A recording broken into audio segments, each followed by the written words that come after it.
Welcome back to The Queer Economy, where we celebrate LGBTQ plus people around the world as they impact business, culture, community, and more. Today, I'm so excited to be joined by Donny, founder of 17th and Granville, a lifestyle and clothing brand based in Waldorf, Maryland, designing for comfort, self-expression, and community, centering Black, queer, and gender-expansive folks in everything Donny creates. So, Donny, thank you so much for being here. Thank you for having me. I'd love to just give you a sec to introduce yourself. Absolutely. So, first and foremost, my pronouns are she, they. I do identify as non-binary, and believe it or not, I am a tech geek. I've been a tech geek since I was about 5 years old, and about 5 years ago, during COVID, just had some time to sit with myself and try to get a sense of what can I do. I was going through my own transition prior to COVID. I identified as a masculine presenting lesbian, and I said, there's got to be other people that are going through similar thoughts and feelings that I have as it relates to how do I show up in the world, not just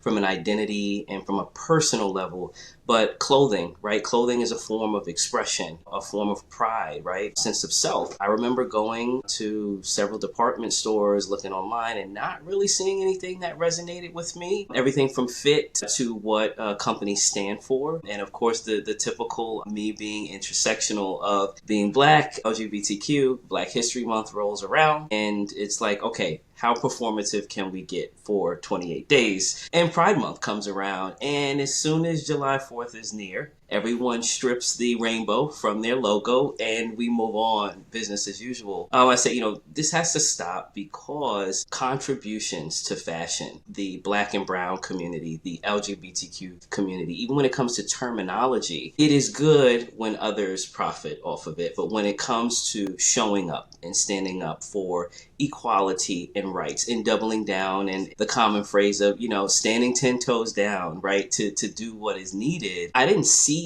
any of that. And I'll be honest, I remember there was a Pride collection that came out and I was furious because I saw how much the products cost. I knew right after doing my own research, how much is it to get a blank t-shirt or a blank hoodie, whatever it is. And then however you embellish that particular article of clothing, be it a screen printing or embroidery, whatever. And I'm like, this is highway robbery. And this company I know for certain tap dances around LGBTQ issues. And I was like, no, I've got to do something. And so I took the creative side of me that, it's always been a bit of a hobby, as I mentioned, being a tech geek. And I said, let me see if I can come up with a design that just sort of resonates how I feel right now. Started with one t-shirt design, and here I am 4 or 5-ish years later, and I've got collections, and I'm in stores, and I'm online, and I've got reels that are going viral, and being able to speak during World Pride at an event when Apple reached out to me to do that. So in a nutshell, I'd like to say that, while I'm a tech geek by day, in the afternoon, the evening, on the weekend, that is where I'm spending my time with 17th and Granville and trying to use what I've been able to build in my tech career from a financial standpoint and leverage that to be able to bootstrap 17th and Granville and create something that resonates with me, those that go through similar walks of life, and also give back. That is a big thing for me, giving back to BIPOC and LGBTQ plus owned businesses, because we know people are not knocking down our doors to be able to support us and provide us the funding we need to grow. Totally.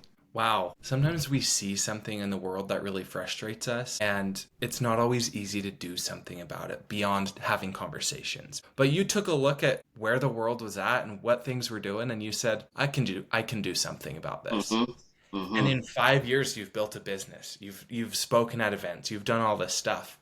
So the first question I want to ask you is, when you very first started to now, what is the number one lesson that you've learned in that time frame? I think the biggest thing for me, authenticity. It's not about perfection. There are designs that I've created. I'm like, I'm not really sure how this is going to be received. But I have found that the more that I engage with the community, the more that I hear personal stories, the more that I highlight where I get it right, where I get it wrong, it's the authenticity to me that will build a brand faster then perfection will. That is something that's very important to me. I've shared with a number of trans and non-binary folks I've come in contact with my journey. I had top surgery last December, so coming up almost on that 1-year anniversary, and it has been a whirlwind. You talk again about clothing, recognizing that the thing that you've been wanting, right? How can I show up comfortably? How can I look in the mirror and have that sense of pride? Things like t-shirt sizing. When you get top surgery, everything fits differently. Same thing if you happen to lose a few pounds, whatever it is. But again, that sort of awareness and knowing that I have gone through it, I can talk about it. I can help encourage those that are getting ready to embark on their journey. I'll mention this. There was a Pride Festival that I did in Montgomery County. There's someone that I met during Transgender Day of Visibility. We talked a little bit, shared a little bit of our individual stories. And so it literally is end of the festival. I am packing, breaking things down.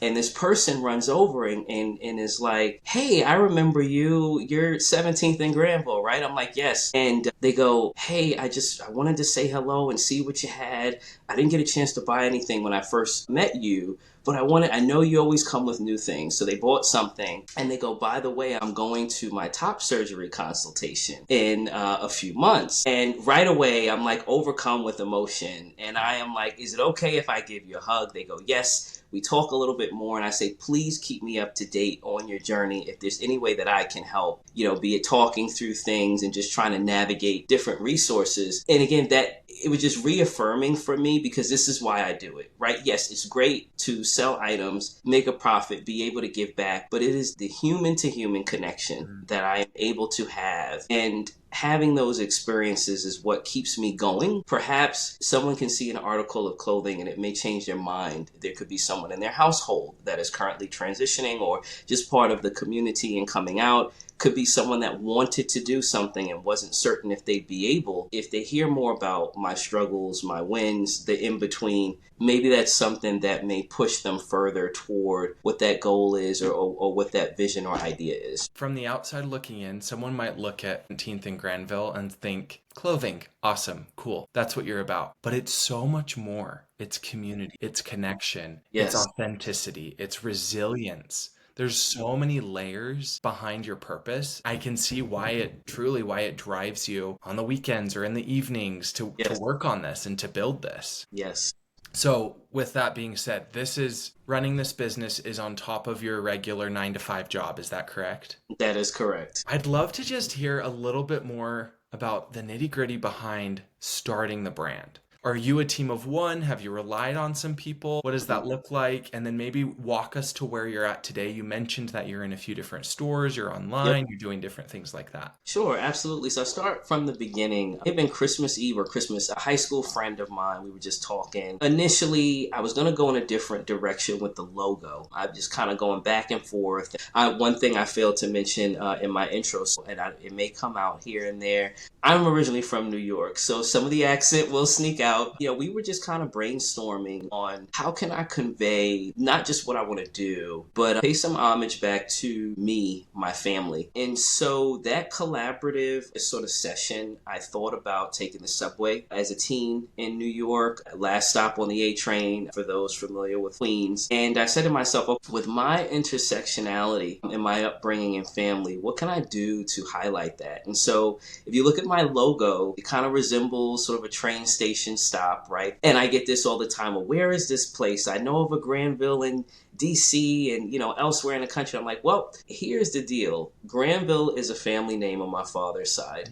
And then on my mother's side, I have a number of family members that were born on the 17th of a given month. So merging both of those sides to create the name of the brand. And again, sort of that ode to New York with the subway sign, A train. I thought about whether I was working in the city or went out with friends or, going back and forth to school, riding on the subway. it was that feeling of, oh man, I've just got a couple more stops and finally I'll be home, right? I wanted to bring that sort of a warm level of comfort and that sort of cozy community feeling with 17th and Granville, where you can look at it and you say, okay, here's my destination. I've arrived, right? I'm right at home. I'm where I need to be. And so that's sort of how that came to be. And then I said, okay, from a design perspective, creating things both for the LGBTQ community and BIPOC as well, what can I do so that I'm not laser focused, and certainly not everybody wants to wear a rainbow, right? And then on the flip side, for the BIPOC or black and brown community, not everybody wants to see the Pan-African flag or things like that. So I started to think about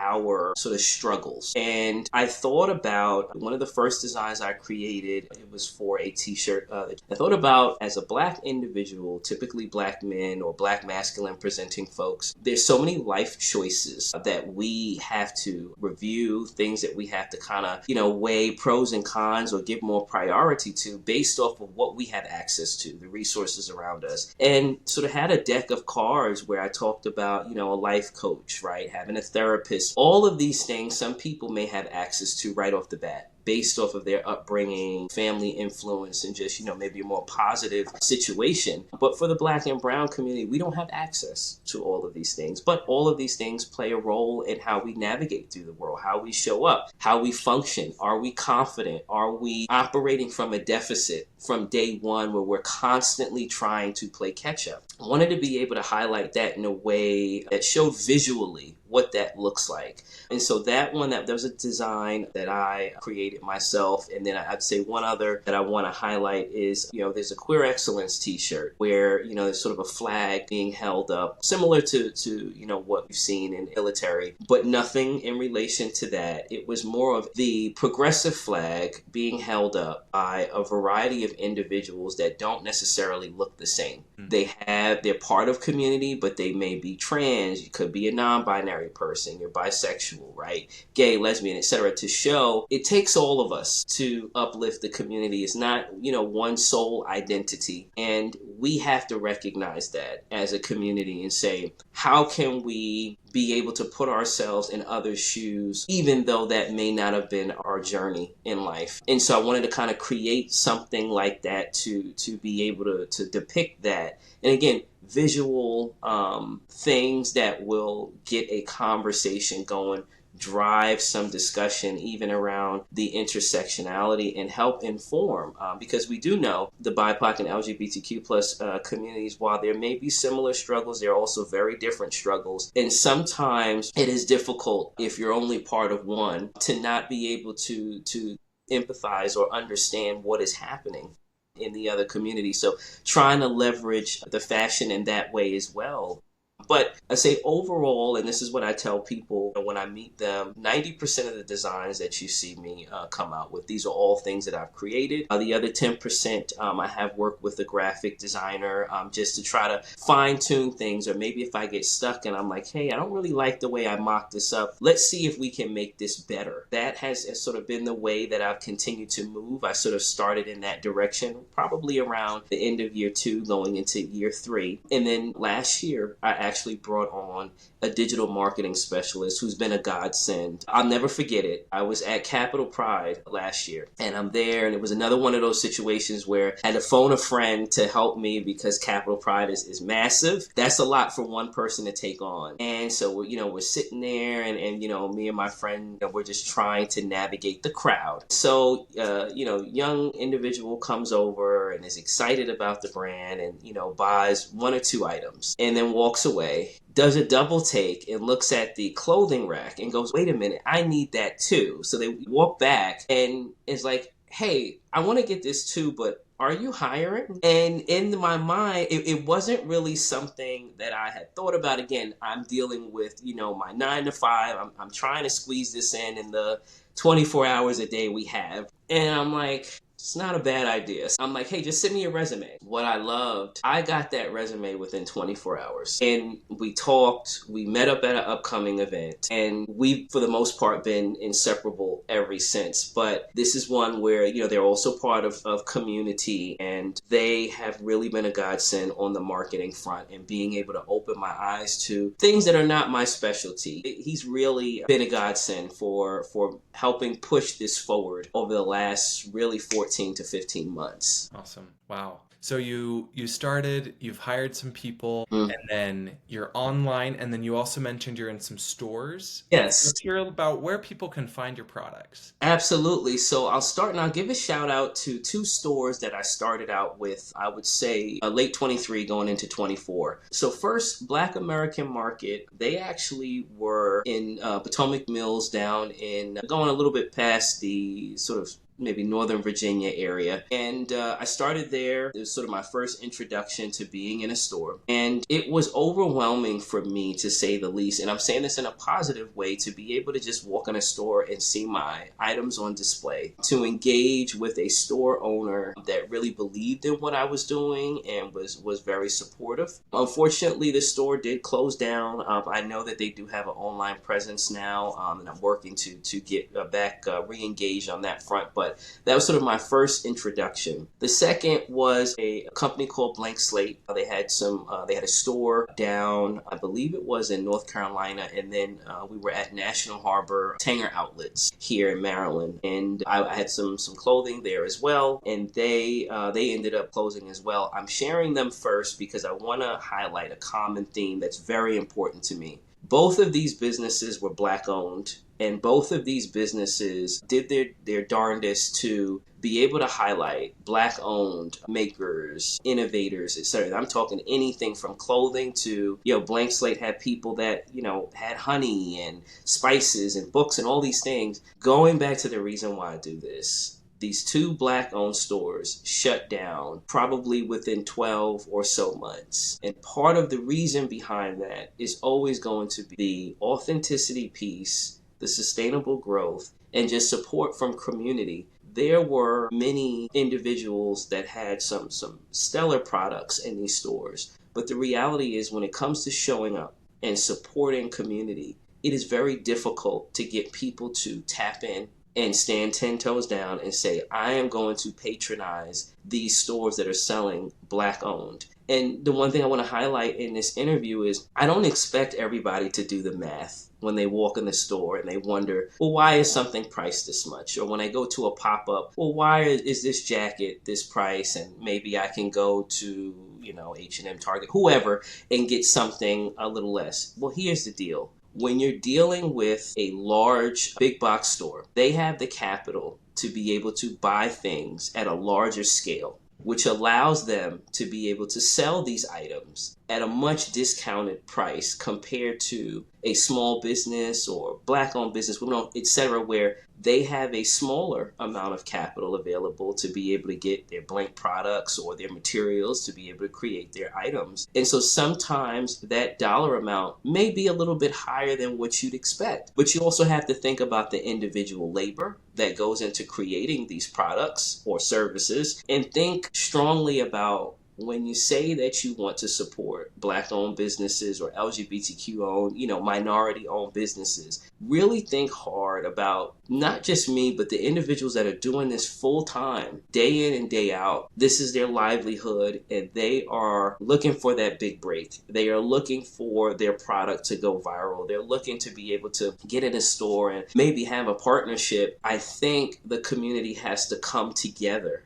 and really say, what are we doing collectively to help the problem? Yeah. And what are we doing collectively to combat the problem? And so I wanted to highlight those two organizations because I had a stellar experience with both owners, and was heartbroken when the stores shut down. And I'll just pivot quickly to where I am today. There's a brand called Shop Made, and the owner has several stores in the area. I am in Shop Made, Maryland, close to the University of Maryland. And then I am also up in White Marsh, Maryland, Makers of Maryland. I've been in that storefront probably for about maybe 8 months or so. Shop Made, I've probably been in this store maybe over a year. In order for these businesses to keep going, we have to support. We have to go in and we have to recognize that things are priced according to how much it costs for someone to make something, what their work hours were that were put into making that, as well as everything else from design to, you name it, infrastructure, right? Operational costs that they need in order to survive and make it as a business owner. So it's certainly been a ride. Will I say that I did it the right way in the beginning? No. And this is something I want to share from a growth perspective. Anybody looking to get into a store, you have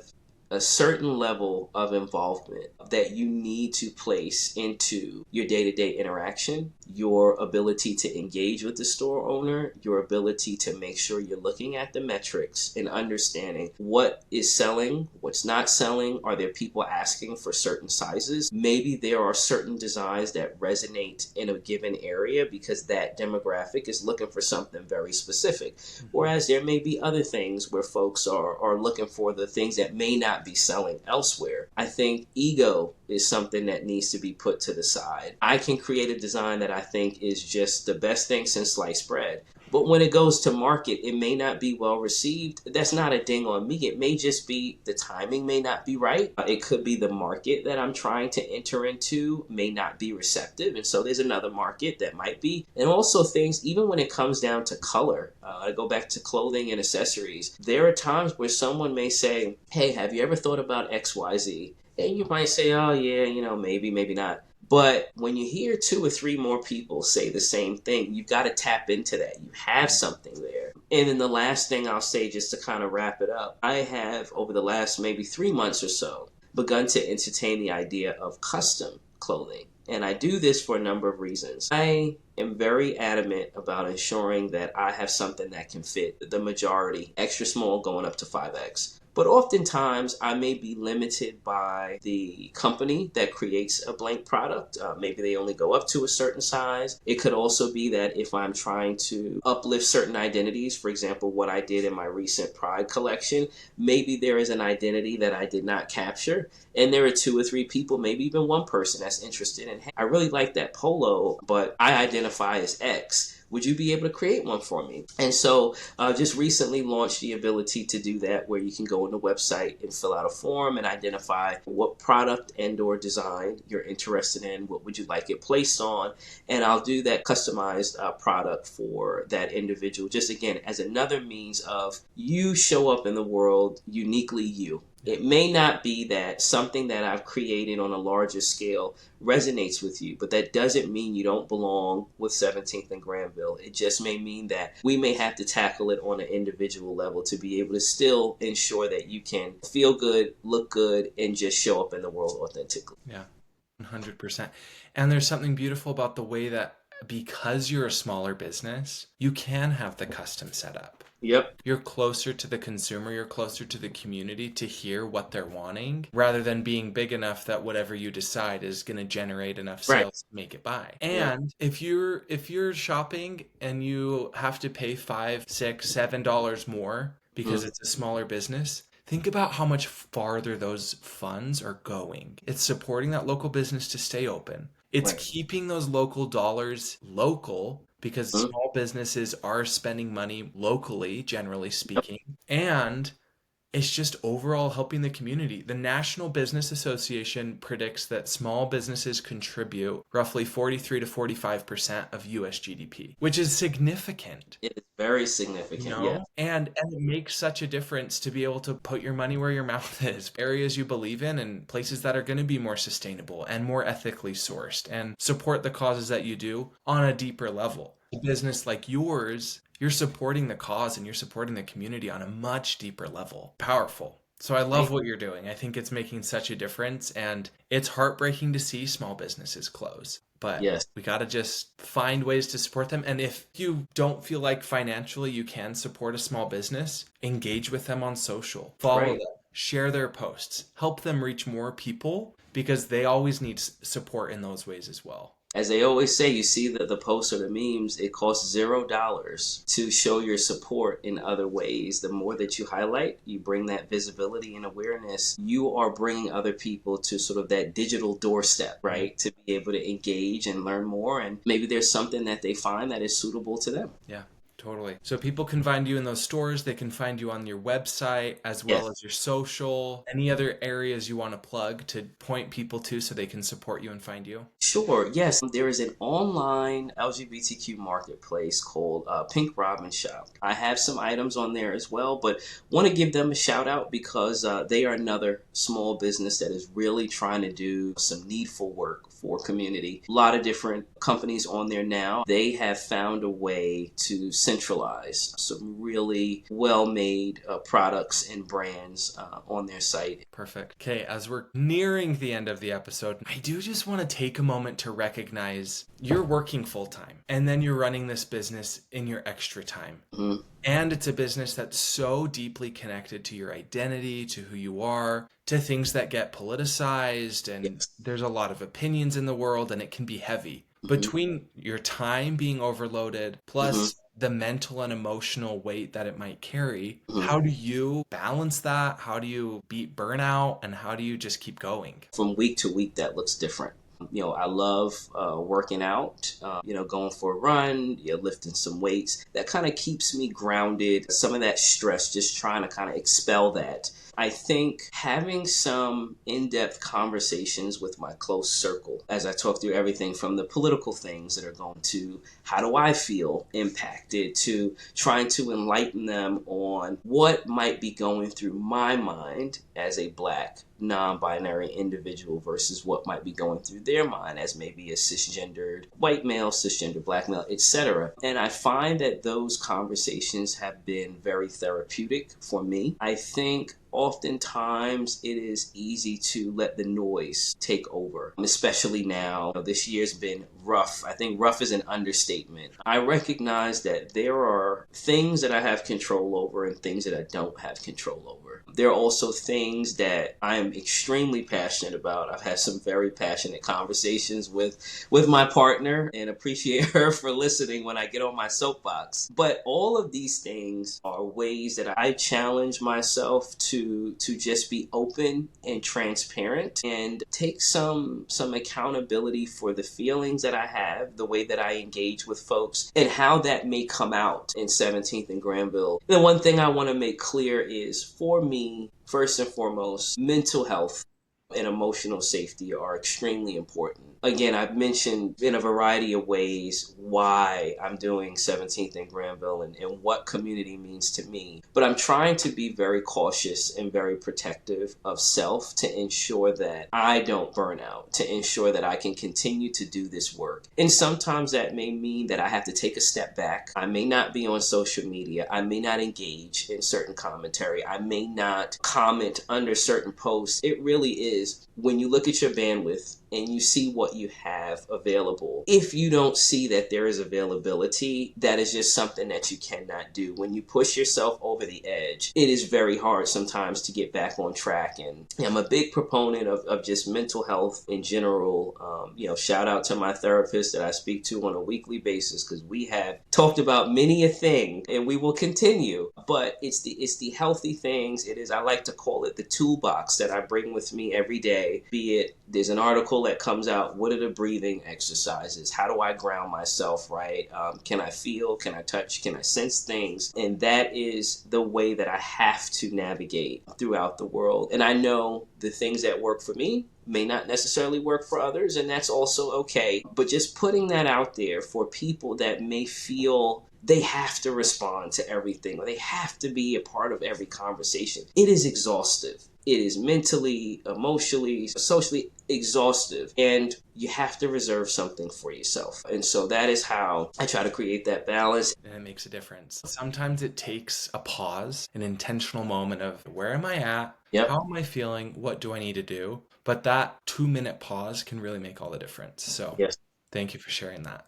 Yes. Okay, Donny, before we dive into kind of the way we wrap up every episode, do you have anything else you'd like to share? Sure. I think one thing I'll just plug. So the fall collection, it will be out and available over the next week or so. We just wrapped up our photo shoot last Sunday. The one thing I want to say is this collection, I think, is one of the most meaningful to me. It talks a lot about community, resistance, and having a voice, being able to show up in a way that is centered around inclusivity and equality. There are a number of pieces. I've got 2 hoodies, 2 hats, a beautiful jacket, t-shirt, and sweatpants. This is important to me because of where we are now. We have to center ourselves for those that are faith-based, dig deep for those that are more of the activist mindset, safely, might I add and underscore, safe activism, nonviolent activism. I designed these pieces to enable you to be able to stand up for what you believe in and protest in a different way, which is through fashion. And so for those that may not have it in them, or it is not their journey to be out on the front lines protesting, or maybe given their job or a corporate setting, they're unable, you can wear some clothing that will speak to how you feel and be able to highlight the right side of things and where folks should focus on. So this is one that's near and dear to me. And like I said, that it'll be coming out shortly. So, just continue to take a look at our Instagram. We'll drop the information there first, TikTok as well, and then we'll have that on the website. Everyone keep your eye out. It's going to be great. Okay, Donny, we're approaching the way we wrap up every episode. We just do some fun, fast, easy, lighthearted questions. You ready? All right. Okay, summer just ended, so what is your favorite summer activity? Favorite summer activity is playing basketball. I have tried to emulate my dad since I was 5 years old, going to the basketball court with him. So big basketball fan. Shout out WNBA. Awesome. Okay, what is your favorite food right now? Favorite food, I'm going to have to say Southern cuisine is always going to be at the top of my list. Yeah. So good. Okay. If you had to take a 7-day vacation tomorrow, you can't work, you got to go somewhere. Where are you going and what are you doing? I'm going to Hawaii and I am going to walk the beach, take some photos, maybe do some hiking. That's always been a destination I've wanted to go to. Yeah. Hawaii would be a nice 7-day trip. Awesome. Yeah. Okay. What is your favorite song you're listening to right now? I am kind of multifaceted when it comes to music. Used to be in a marching band and concert band in high school, so jazz is something that is heavily playing. Got a chance to see Sheila E. in concert last month, so I've been listening to a little school, I should say. Awesome. Yeah.